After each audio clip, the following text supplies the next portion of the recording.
সবাইকে, কেমন আছো তোমরা সবাই? আশা করি ভালো আছো, সুস্থ আছো। আবারও নতুন একটা ব্লগ নিয়ে হাজির হলাম তোমাদের মাঝে। আশা করি ভালো লাগবে। আজকে সকাল থেকে অনেক টুকটাক কাজ করতে করতে অনেকটা সময় চলে গেছে। ভাবলাম তোমাদের সাথে একটু শেয়ার করি। তো প্রথমে আমি জিরাগুলোকে একটু ভেজে নেব। জিরাগুলো একটু ভেজে গুঁড়া করলে দেখা যায় অনেক দিন ভালো থাকে, গন্ধটাও ঠিক থাকে। এটা তো আমরা সবাই জানি, তারপরেও তোমাদের সাথে শেয়ার করা। যদি নতুন কেউ থেকে থাকো, নতুন বিয়ে হয়েছে, যারা নতুন শিখছো তাদের জন্য একটু শেয়ার করা আর কি। এটা কি বলো তো, এটা হচ্ছে সিন্দুক লবণ, পিঙ্ক লবণ যেটাকে বলে। তো এটা না গুঁড়া পাওয়া যায় না। তো এগুলো একটু ভেঙে নিয়েছি, ছোট ছোট টুকরা করে নিয়েছি। অনেক কষ্ট হয়েছে, এত শক্ত, এগুলা ছোট টুকরা করতে আমার অনেক কষ্ট হয়েছে। তো এটাকে আমি ব্লেন্ড করে নিয়েছি লবণগুলোকে, তারপর রেখে দেব। তো আসলে আমরা যে লবণ খাই সেটা আসলে ভালো না শরীরের জন্য। পিঙ্ক লবণটাই অনেক ভালো। তো আনার চেষ্টা করি, কিন্তু অনেক দাম। তো জিরা গুঁড়া করে নিয়েছি, এখানে রসুন ব্লেন্ড করে নিয়েছি, অল্প কিছু আদা ছিল সেটাও ব্লেন্ড করে নিয়েছি। এখন রসুনটাকে আইসক্রিমের ভিতরে কিছুটা রাখবো আর কিছুটা বক্সে রাখবো, যেটা সবসময় রান্না করি সেজন্য আর কি। তো লবণের কথা বলতেছিলাম। এই লবণটা আমি আগে 250 গ্রাম এনেছি 40 টাকা না 60 টাকা দিয়ে, এখন সেটা হয়েছে 100 টাকা। কত দাম বাড়ছে! শুধু লবণ না, যে জিনিসটাই হাত দেওয়া সেটারই দাম বেশি। পরিস্থিতি এমন একটা পর্যায়ে গেছে, দেখা যায় গরিব মানুষ না খেয়ে মরতে হবে, এমন একটা পরিস্থিতি এখন। যাই হোক, কিছু তো আর করার নাই। তো সকাল থেকে অনেক টুকটাক টুকটাক কাজ করছি, কাজ যেন শেষই হচ্ছে না। আসলে সব কিছু একসাথে শেষ হয়ে গেছে, তাই একটু বেশি হিমশিম খাচ্ছি আর কি কাজ করতে। এর মধ্যে আবার মুরগি এনেছে, সেটাকেও কেটে ধুয়ে পরিষ্কার করে নিয়েছি। এখন বক্সে রেখে দেব। এই তো এগুলো রেখে দিয়েছি। আরেক আরেক পোটলা রেখেছি, যেটা রান্না করব আর কি কালকে, সেই জন্য আর কি।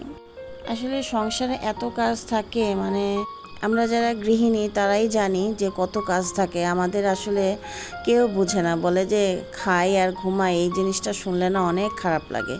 তো যাই হোক, বাসায় 2টা কাঁচা কলা ছিল, ভাবলাম সেটা দিয়ে কিছু করতে হবে, কারণ কাঁচা কলা আমার বাসায় কেউই খায় না।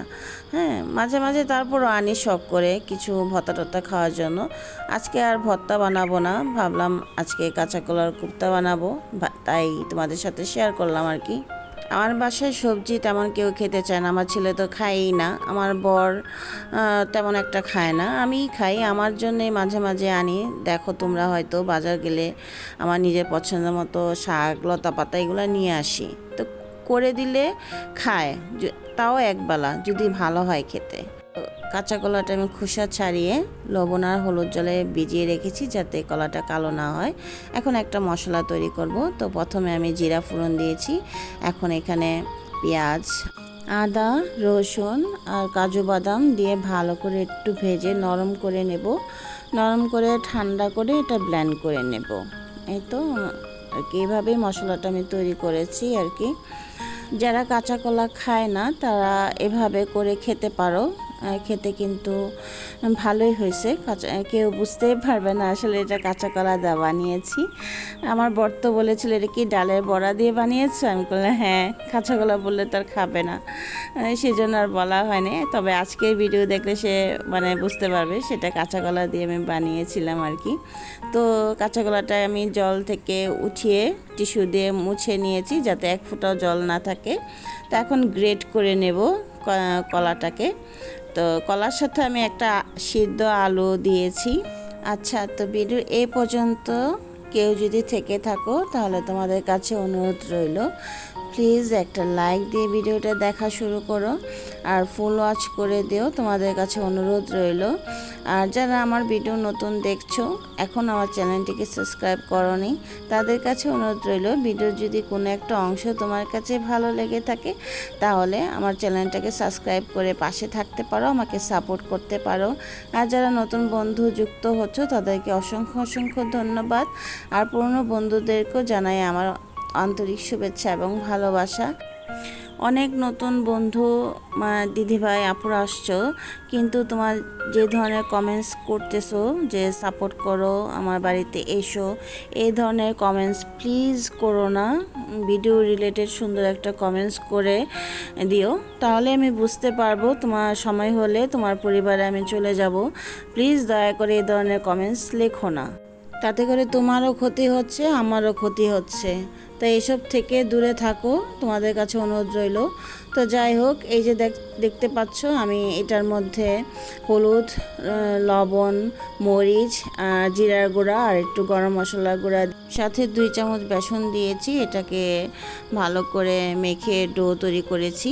বেসন যদি আরও প্রয়োজন হয় তাহলে দিতে পারো, আমার 2 চামচে হয়ে গেছে আর কি। তো ভালো করে মেখে এরকম ছোট ছোট বল তৈরি করে নিয়েছি। এখন তেলে ভালো করে ভেজে নেব লাল লাল করে। এর মধ্যে দেখো বৃষ্টি আসতেছে, তো জানলা লাগানোর জন্য আসছি আর কি।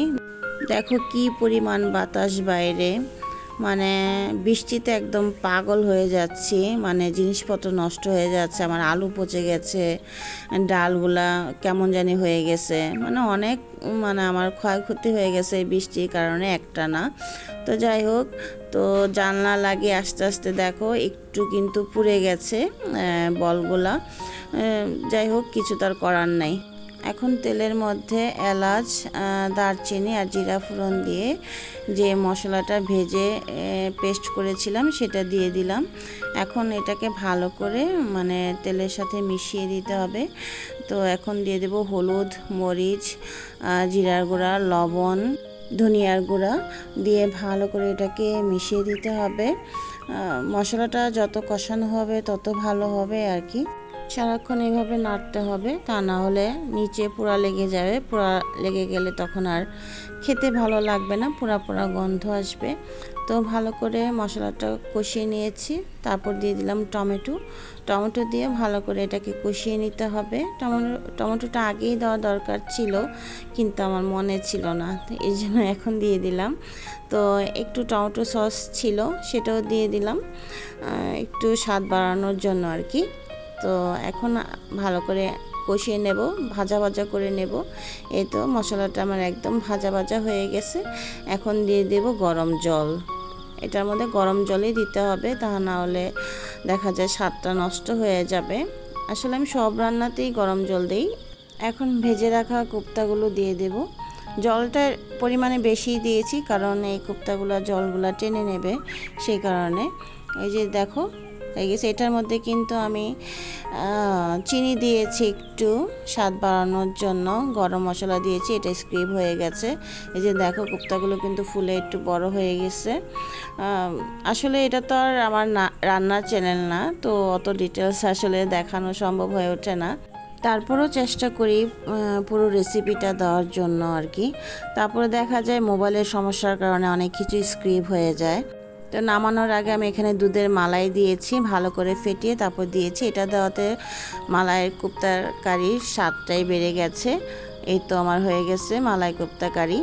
দেখতে কিন্তু ভীষণ সুন্দর হয়েছে এবং খেতেও কিন্তু ভালো হয়েছে। এখন উপর দিয়ে বাকি যে মালাইটা ছিল সেটাও দিয়ে দিব সৌন্দর্যের জন্য আর কি। এই তো আমার মালাই কোপ্তা কারি হয়ে গেছে। তো বাইরে দেখো প্রচণ্ড বৃষ্টি হচ্ছে, বৃষ্টি নেমে গেছে। প্রতিদিন এত বৃষ্টি হচ্ছে, আর ভালো লাগতেছে না। প্রতিদিন আর কি শেয়ার করব তোমাদের সাথে বৃষ্টির জন্য জানলা খুলতে পারতেছি না, কাপড় চোপড়, ভিজা কাপড় চোপড় থেকে গন্ধ বেরোচ্ছে। কি যে একটা অবস্থা, বলে বোঝাতে পারবো না। হয়তো সবারই একই অবস্থা। খোলামেলা বাসায় থাকি, তারপরেও বন্দি জীবন কাটাচ্ছি, এমন একটা অবস্থা আর কি। তো যাই হোক, আজ এ পর্যন্তই। আবারও দেখা হবে নতুন কোনো ভিডিওতে। সবাই ভালো থাকো, সুস্থ থাকো এবং নিরাপদে থাকো।